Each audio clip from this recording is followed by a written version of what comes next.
வணக்கம். மாலை முரசு செய்திகளை விரிவாக பார்ப்பதற்கு முன்பாக முதல் தலைப்புச் செய்திகளை பார்க்கலாம். ஸ்ரீஹரிகோட்டா ஏவுதளத்தில் இருந்து வெற்றிகரமாக விண்ணில் பாய்ந்தது PSLV C-60 ராக்கெட். 2 சிறிய விண்கலன்களை ஏவும் ஸ்பேடெக்ஸ் திட்டத்துக்காக ஏற்பாடு. That's a marvelous liftoff of PSLV C-60 SpaceX mission on the go. Sleek PSLV Corellon vehicle saluted against the night sky, a beautiful sight to behold.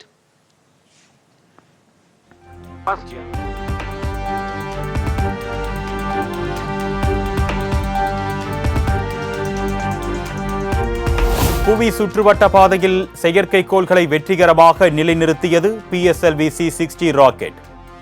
2035க்குள் இந்திய ஆய்வு மையத்தை விண்வெளியில் நிறுவ இஸ்ரோ திட்டம்.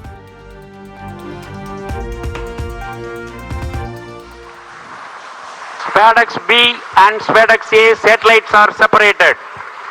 जी हाँ, और रेंज ऑपरेशन डायरेक्टर ने इसकी पुष्टि की. दोनों मुख्य उपग्रह B और SpaceX A दोनों को सफलतापूर्वक उद्देश्य कक्षा में अंतरिक्षित कर दिया गया है. ISRO has got its own space docking experiment. Do continue to follow this.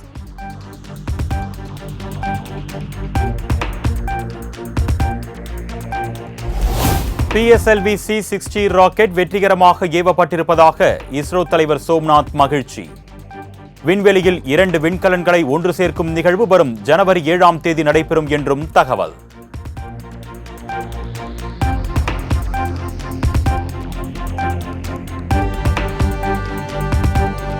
விண்வெளியில் 2 தனித்தனி விண்கலன்களை ஒன்றாக இணைய செய்யும் தொழில்நுட்பத்தில் இந்தியா வெற்றி. ரஷ்யா, அமெரிக்கா, சீனா நாடுகளை தொடர்ந்து சாதனை படைத்திருப்பதாக இஸ்ரோ விஞ்ஞானிகள் பெருமிதம். I think you have the status. Yes, so I would like to say that the panels of the satellites have been deployed successfully. So congratulations to the entire team of the PSLV project who put the satellite in the right orbit. Also the SpaceX team who worked very innovative, novel, cost-effective docking demonstration mission using.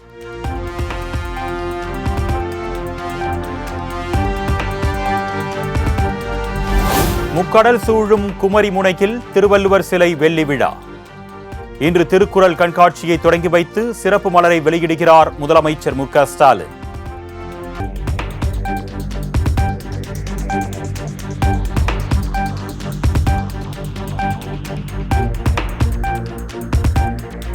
Pongal பரிசு தொகுப்புடன் இந்த ஆண்டு ரொக்கம் இல்லை என்று அமைச்சர் தங்கம் தென்னரசு கருத்திற்கு அரசியல் கட்சி தலைவர்கள் எதிர்ப்பு.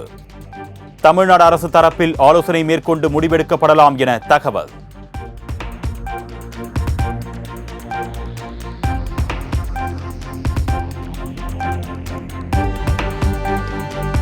ஜெகத் ஜனனி அலங்காரத்தில் பக்தர்களுக்கு அருள் பாலித்த மேல்மலையனூர் அங்காளம்மன்.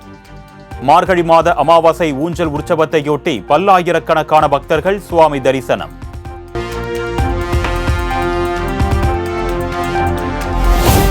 ஆங்கில புத்தாண்டை முன்னிட்டு சென்னை போக்குவரத்தில் மாற்றங்கள்.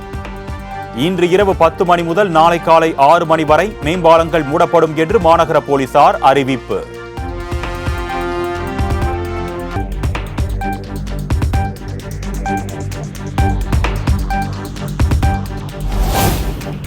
தஞ்சை தமிழ் பல்கலைக்கழக முன்னாள் பதிவாளர் தியாகராஜன் பணியிடை நீக்கம்.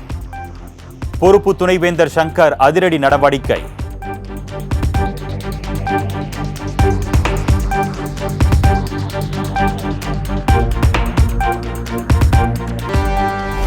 (2026) சட்டமன்ற தேர்தலில் திமுகவுடன் கூட்டணி வைப்பது ஓட்டை கப்பலில் பயணம் செய்வது போல இருக்கும். மதுரையில் முன்னாள் அமைச்சர் செல்லூர் ராஜு விமர்சனம். 26 திமுக தலைமையிலான கூட்டணி அமைகிற அந்த பயணம் என்பது மக்களை சந்திப்பது என்பது ஓட்டக்கப்பல்ல போற பயணமாகிவிடும் சார். இல்ல அவங்க மட்டும் திமுக மட்டும் இல்ல, அதை சார்ந்து போகிற கட்சிகளும் கடல்ல மக்கள் எதிர்ப்பு என்ற கடலில் மூழ்கிவிடும் என்பதை மட்டும் தெரியும் சார். இல்லாத ஒன்றை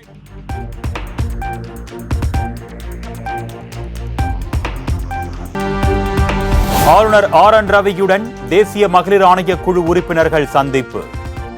அண்ணா பல்கலைக்கழக மாணவி வன்கொடுமை வழக்கில் மேற்கொள்ளப்பட்ட விசாரணை குறித்து ஆளுநருடன் ஆலோசித்ததாக தகவல்.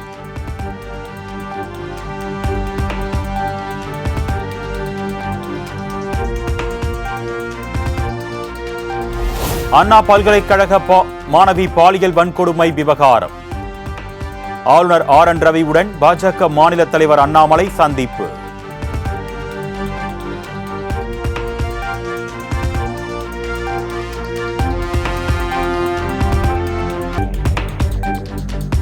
தமிழகத்தில் பெண்களின் பாதுகாப்பு குறித்து அறவழியில் மக்களை சந்தித்த தமிழக வெற்றிக் கழகத்தினர் கைது செய்யப்பட்டதற்கு விஜய் கண்டனம்.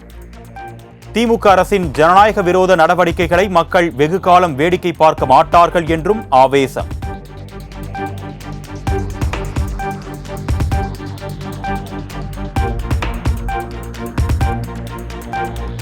அண்ணா பல்கலைக்கழக மாணவி வன்கொடுமை விவகாரத்தில் சென்னை ராயப்பேட்டை EA மாலில் போராட்டம் நடத்தியதன் எதிரொலி. சட்டவிரோதமாக கூடுதல், ஆபாசமாக பேசுதல் உள்ளிட்ட பிரிவுகளின் கீழ் அதிமுகவினர் 25 பேர் மீது காவல்துறை வழக்கு பதிவு.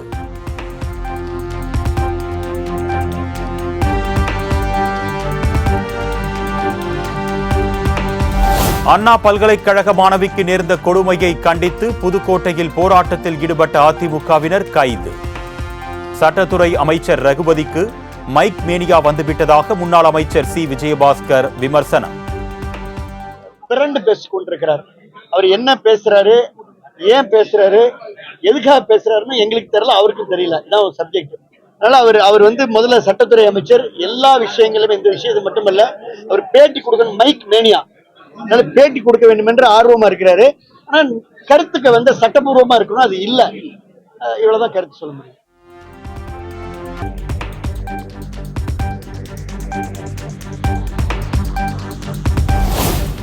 எஸ்பியாக இருந்து டிஐஜியாக பதவி உயர்வு பெற்ற வருண்குமார் திருச்சி நீதிமன்றத்தில் நேரில் ஆஜர். சீமானுக்கு எதிரான வழக்கு விசாரணை குறித்து நீதிபதி பாலாஜி முன்பு விளக்கம்.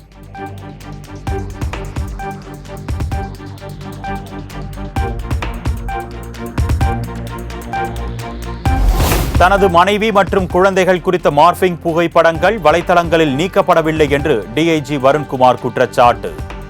சீமானின் பேச்சும் நடத்தையும் மைக் முன்பு ஒரு விதமாகவும் வெளியே வேறு விதமாக இருப்பதாகவும் சாடல். இந்த பழைய காலத்தில் ஒரு படம் வந்திருக்கும், நான் சின்ன பையனாக இருக்கும்போது பார்த்துருக்கேன். வீட்டில் எலி வெளியில் புலி அப்படின்னு. இவருக்கு எப்படி சொல்லலாம்னா, மைக்கு முன்னாடி புலி, மற்ற இடத்துலலாம் எலி.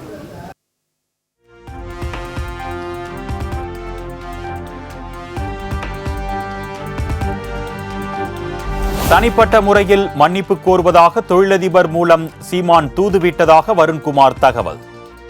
பொதுவெளியில் சீமான் மன்னிப்பு கோரினாலும் ஏற்றுக்கொள்ள மாட்டேன் என்றும் திட்டவட்டம். சொல்றேன்னா, ஒரு தொழிலதிபர் மூலமா இந்த பிரச்சனைக்கு நடுவில் வார்த்தை அனுப்பி விடுறாரு. நான் தனிப்பட்ட காரில் டின்ட்டு போட்ட கிளாஸ் போட்ட காரில் நான் வரேன், நான் மன்னிப்பு கேட்குறேன்.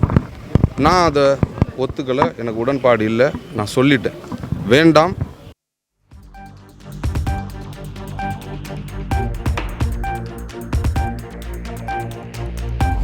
கும்பகோணம் மாநகராட்சி கூட்டத்தில் காங்கிரஸ் மேயர் சரவணன், திமுக கவுன்சிலர் தட்சிணாமூர்த்தி இடையே காரசார விவாதம். நெஞ்சு வலிப்பதாக கூறி மேயர் கூச்சலிட்ட நிலையில் தட்சிணாமூர்த்தியும் நெஞ்சு வலிப்பதாக சொன்னதால் பரபரப்பு.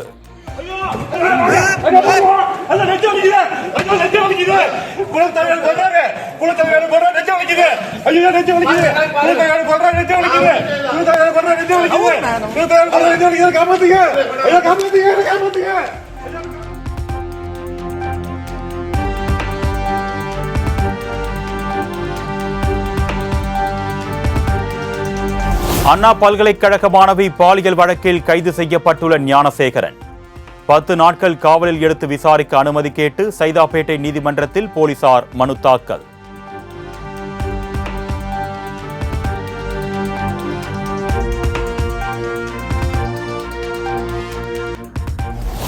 நடிகர் மன்சூர் அலிகானின் மகன் அலிகான் துக்ளக்கின் ஜாமீன் மனு தள்ளுபடி. சென்னை போதைப்பொருள் சிறப்பு நீதிமன்றம் உத்தரவு.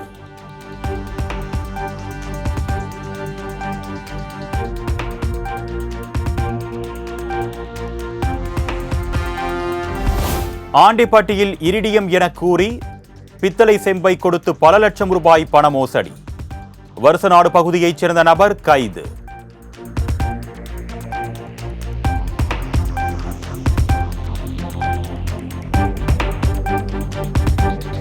திருப்பத்தூர் அருகே மக்களை அச்சுறுத்திய 10 அடி நீள மலைப்பாம்பு பத்திரமாக மீட்டு வனப்பகுதியில் விட்ட தீயணைப்பு துறையினர்.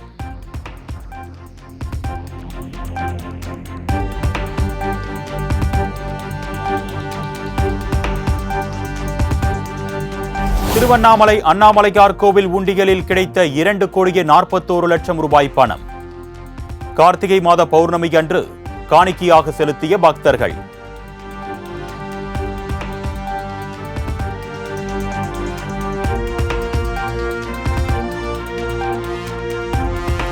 புவனகிரி ஸ்ரீ அங்காள பரமேஸ்வரி அம்மனுக்கு ஊஞ்சல் தாலாட்டு. மார்கழி மாத அமாவாசையை முன்னிட்டு திரிசூலம் ஏந்தி உடுக்கையுடன் அம்மன் காட்சி.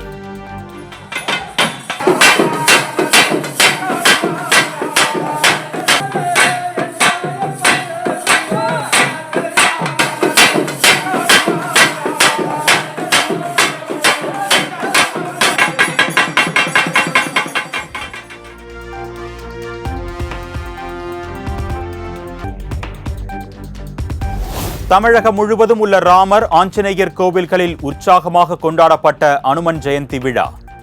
திருவள்ளூரை அடுத்த திருப்பந்தியூர் பஞ்சமுக ஆஞ்சநேயருக்கு 71,000 வடைமாலை அலங்காரம் செய்து பக்தர்கள் வழிபாடு.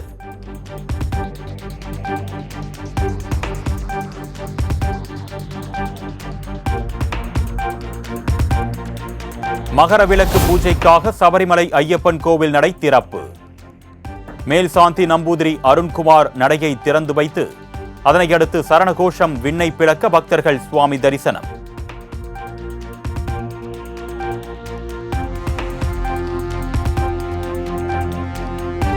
சென்னையில் இருந்து புதுச்சேரிக்கு புறப்பட்ட அரசு சொகுசு பேருந்தின் அவல நிலை. 2வது முறையாக பழுதடைந்து நடுவழியில் நின்றதால் பயணிகள் அவதி.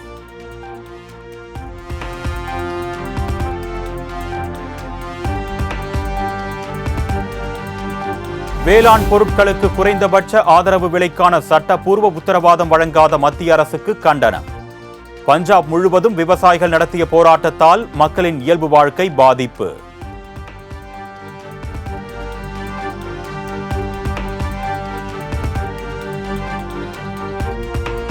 டெல்லியில் கோயில் அர்ச்சகர்களுக்கு மாதந்தோறும் 18,000 ரூபாய் உதவித்தொகை வழங்கப்படும்.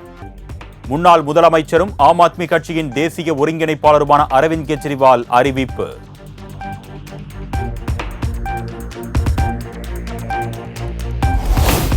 தனது கரை படிந்த இமேஜை மாற்ற அரவிந்த் கெஜ்ரிவால் முயற்சிப்பதாக காங்கிரஸ் குற்றச்சாட்டு. டெல்லி சட்டமன்ற தேர்தலை மனதில் வைத்து கோயில் அர்ச்சகர்களுக்கு 18,000 ரூபாய் வழங்கப்படும் என்று அறிவித்திருப்பதாகவும் விமர்சனம்.